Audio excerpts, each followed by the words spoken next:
So म चाहिँ आज मेरो चाहिँ फर्स्ट डे हो। यो चाहिँ आज मेरो गाडी सिक्न जानु लाग्यो। त्यहाँ चाहिँ हल्का खै के भन्थ्यो कुनी त्यो खाली ठाउँमा चलाउने रे के सुरुमा चाहिँ गाडी चाहिँ। नेपालमा चाहिँ अब त्यस्तो जस्तो ठाउँमा चलाए पनि मतलब भएन अरे। यहाँ चाहिँ लाइसेन्स नभएपछि यहाँ चाहिँ सुरुदेखि अब एकदम बेसिकदेखि सिक्ने रे। सुरुमा चाहिँ एकदमै ग्राउन्डमा खाली ग्राउन्डमा चलाउन सिक्ने रे। खै के भन्थ्यो कि नाम मैले त भुलेँ। अब यहाँ मेरो चाहिँ गुरु दाइ कुरी राहु, मलाई गाडी सिकाउने गुरु चाहिँ अब एकैछिनमा आउनुहुन्छ अरे। यहाँ कुरी राहु यही नै हो, गाडी सिक्न लागिराखु। त्यही भएर भिडियो गराएको के कसो हुन्छ म हजुरहरूलाई अपडेट दिइरहेको छु। मेरो चाहिँ यो डेनमार्कमा चाहिँ अब कारको लाइसेन्स निकाल्न लागेको प्रक्रिया के भन्छ प्रोसेस हो यो चाहिँ।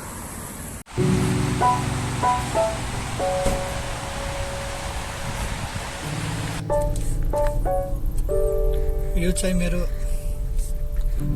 पहिलो ड्राइभिङ क्लास हो। यहाँ चाहिँ अहिले मैले चाहिँ मोबाइल चाहिँ हल्का लुकेर भिडियो गराएको छु।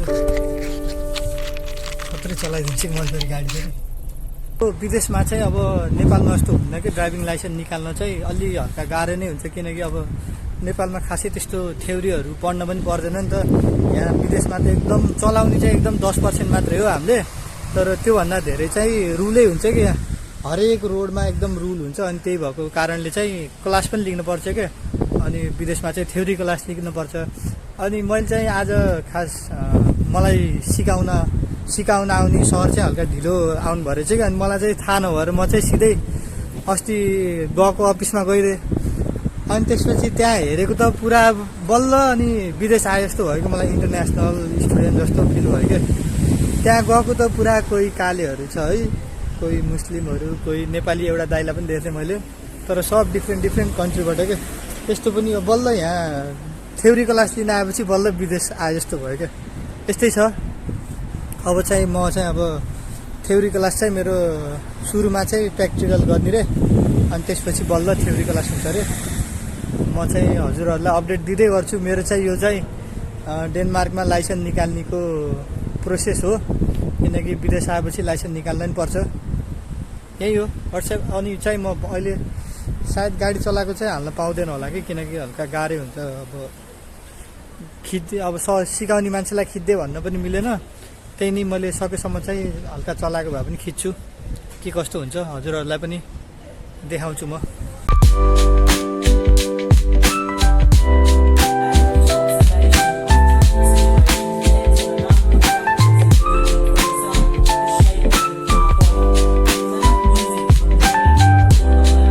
सो आज चाहिँ मैले फर्स्ट टाइम यहाँ डेनमार्कमा गाडी चलाएको कि फर्स्ट टाइम भन्दा पनि सेकेन्ड टाइम। फर्स्ट टाइम चाहिँ अस्ति त्यहाँ खै के भन्ने ठाउँमा चलाएको, खाली ठाउँमा। आज चाहिँ जियोस् पुरै हाइवेहरू पुरै बाटोमै चलाएको क्या। रियल जहाँ चलाउनु पर्ने त्यही चलाएको। अनि चाहिँ चलाउनु त चलाएँ, तर चलाएर भ्याएपछि चाहिँ मेरो थ्योरी क्लास पनि थियो क्या। अनि त्यो थ्योरी क्लास पढेँ। त्यसपछि मलाई बल्ल डर लाग्न लाग्यो। अब नेपालमा हामीले पुरा यत्तिकै नर्मल्ली केही थाहा नभइकन गाडी चलाइन्छ नि हामी त यहाँ नेपालमा हुँदाखेरि। अनि बस्यो, स्ट्रिङ समात्यो, गियर यता बटार्यो, त्यसपछि भयो सिधै गाडी चलायो नेपालमा हुँदा। तर डेनमार्कमा चाहिँ एकदम फरक के। हरेक गल्ली अनुसारको लागि रुल फरक। अनि त्यसपछि यस्तो गरेकोलाई के गर्ने उस्तो यस्तो सब त्यो रुल हेर्दा म त अनि यस्तो डर लाग्यो कि गाडी चलाउनु त म त एकदम सजिलो लाग्यो। किनकि नेपालमा पनि चलाइरहेको घुवाइ कुदाइदियो भ्याइयो। तर जब म थ्योरी क्लास पढेँ नि, थ्योरी क्लासमा चाहिँ एकदम बल्ल ओहो यो त एकदम गाह्रो रहेछ भन्ने जस्तो भयो। तर होइन, आज मेरो फर्स्ट क्लास भएको भएर होला अलि अप्ठ्यारो लाग्यो। तर केही छैन। अब जस 8 हप्ता जानुपर्छ क्या। बिस्तारै जाँदै गरेपछि सबै ठिक लाग्छ। सबै सुरुमा सबै चिज गाह्रै लाग्छ। त्यही हो मेरो चाहिँ फर्स्ट दिनको एक्सपिरियन्स। यसै गरी नै म हजुरहरूलाई भन्दै जान्छु के मलाई कस्तो अनुभव हुन्छ। अनि मलाई सिकाउने गुरुले पनि के भन्छ भन्दाखेरि तर चलाउनु चाहिँ राम्रो चलाउँदो रहेछस्, तर हल्का डराए जस्तो गरेको थिइस्। फोर्थ गियरमा चलाउँदा चाहिँ तर हल्का डराए जस्तो गरेको थिइस्, नडराइकन चला आनन्दले केही हुन्न भन्दै थियो। त्यति आजको लागि चाहिँ। अनि अरू चाहिँ के भयो चाहिँ म अरू दिन भिडियो गराएर अनि लास्टमा चाहिँ सबै भिडियो एकै ठाउँमा जम्मा गरेर एडिट गरेर हालिदिन्छु। सो डेनमार्कमा चाहिँ डेनमार्कमा भन्दा पनि विदेशमा चाहिँ लाइसेन्स चाहिँ एकदम कम्पलसरी छ, केही न केही काम लागिहाल्छ। One-way traffic left. Pedestrian crossing. Living street. Pedestrian zone. Cycle street. Tunnel. Start of expressway. Start of motorway. So आज चाहिँ मेरो ड्राइभिङ क्लासको थर्ड हप्ता हो र मैले थर्ड हप्तामा चाहिँ के सिकेँ भन्दाखेरि गएको हप्ताहरूमा चाहिँ मैले स्ट्रेट चलाउनु मात्रै सिकेको थिएँ, स्ट्रेट र हल्का राइट लेफ्ट मात्रै चलाउनु सिकेको थिएँ। र आज चाहिँ मैले के सिकेँ भन्दाखेरि राइट एन्ड ड्युटी भनेको त्यही हो, हाम्रो राइट साइडको लागि प्रायोरिटी दिने रे क्या। यस्तो टाइपको कोही गाडी आइरहेछ भने सिधा चाहिँ त्यसलाई रोकेर राइट साइडबाट आछ भने चाहिँ त्यसलाई ट्याक्क सुस्त रोकेर यताउति हेरेर जाने रे के। अब त्यो चाहिँ आज मेरो फर्स्ट हप्ता भएको भएर चाहिँ मैले त्यो चाहिँ खासै अझै राम्रोसँग बुझेँ होइन, त्यही नि। तर जस ठिकै लाग्यो, आज चाहिँ नयाँ कुरा सिक्न पाइयो राइट एन्ड ड्युटी। अनि ट्याक्क सुस्त मान्छे आए पनि नआए पनि सुस्त रोकेर ट्याक्क जाने रे राइट एन्ड ड्युटी यस्तै छ। अनि आज चाहिँ एकदम खुट्टा पनि दुखिरहेको छ कि ड्राइभिङको थर्ड विक हो यी मेरो ड्राइभिङको। अब चाहिँ म थ्योरीको लागि आएको यहाँ। थ्योरीमा चाहिँ म एक्लै हुन्छु कि कहिले कसो फेरि आयो भने एकैचोटि धेरै हुन्छ।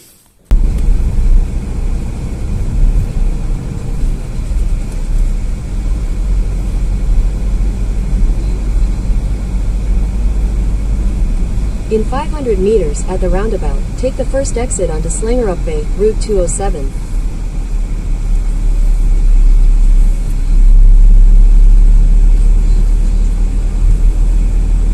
सो म चाहिँ आज कहाँ जानु लाग्यो भन्दाखेरि चाहिँ म चाहिँ यहाँ गिलाडभेन भन्ने ठाउँमा जानु लाग्यो क्या। गिलाडभेन भनेको चाहिँ त्यो बरफहरूमा चलाउनु सिक्ने ठाउँ हो क्या। अनि यहाँ चाहिँ पुरै यो डेनमार्कमा अनि युरोपहरूमा फेरि कस्तो के हुन्छ भन्दाखेरि पुरै बरफ परिदिन्छ नि त। यहाँ पनि अस्ति बरफ परिदिन्छ, तर योभन्दा नि अलि पुरै बरफले रोडै ढाकिन्छ क्या। अनि त्यस्तो रोडमा पनि चलाउनु सिक्नु पऱ्यो नि त।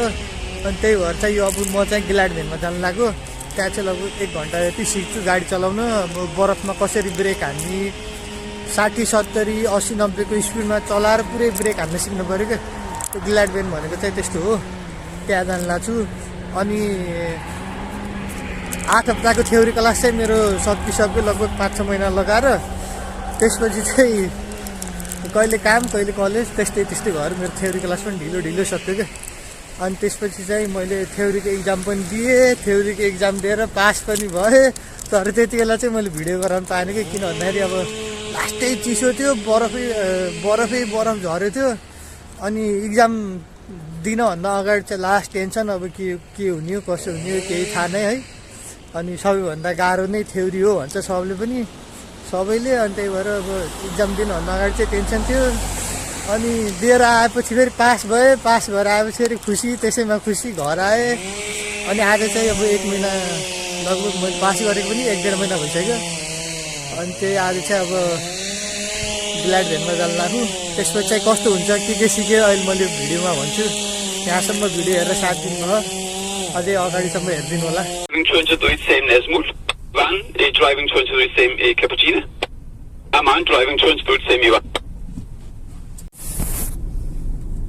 Please hold your position to swing but not early up. You go full to swing, later go up. And Romeo inside 50, outside 50.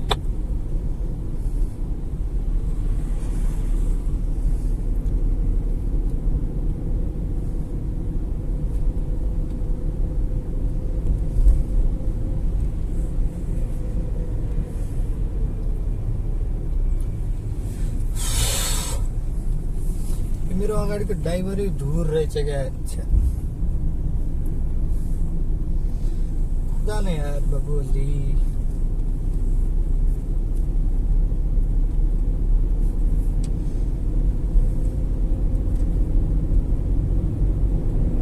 Small, you driving forward, please.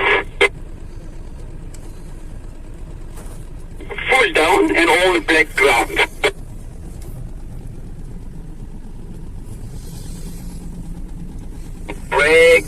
Brake.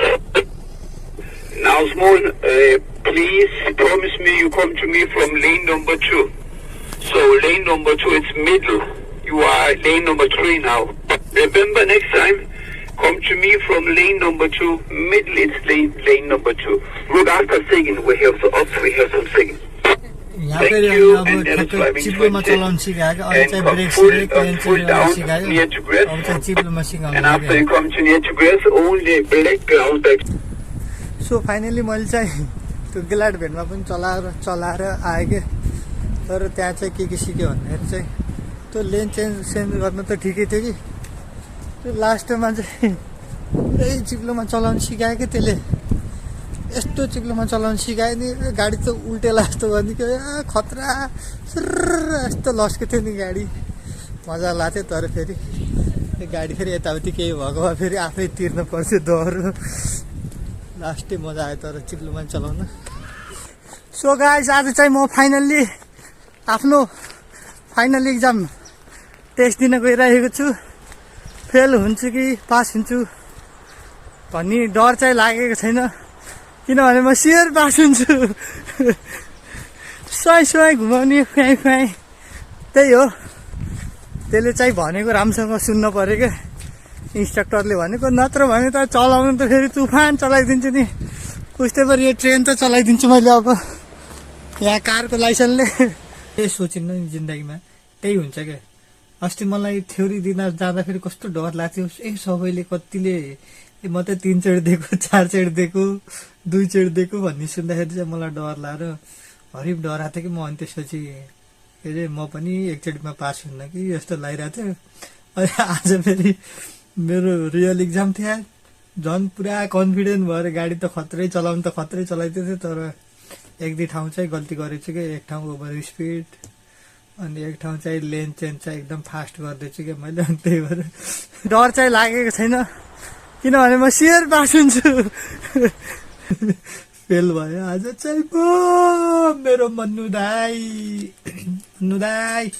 Fail भयो यार आज यार झन् पास हुन्छ नि सोचे त केही छैन अर्को महिना फेरि दिन्छु खतरा चलाइदिन्छु अर्को महिना पनि okay guys Today I'm not real okay. Memories and making another time. No today. Eat peanuts. Nipala. I failed my license today, driving license. Peanut. I drive fast. You got I will just get or no? No. You know I fast. He said, you drive so fast, you fail. Better luck next time.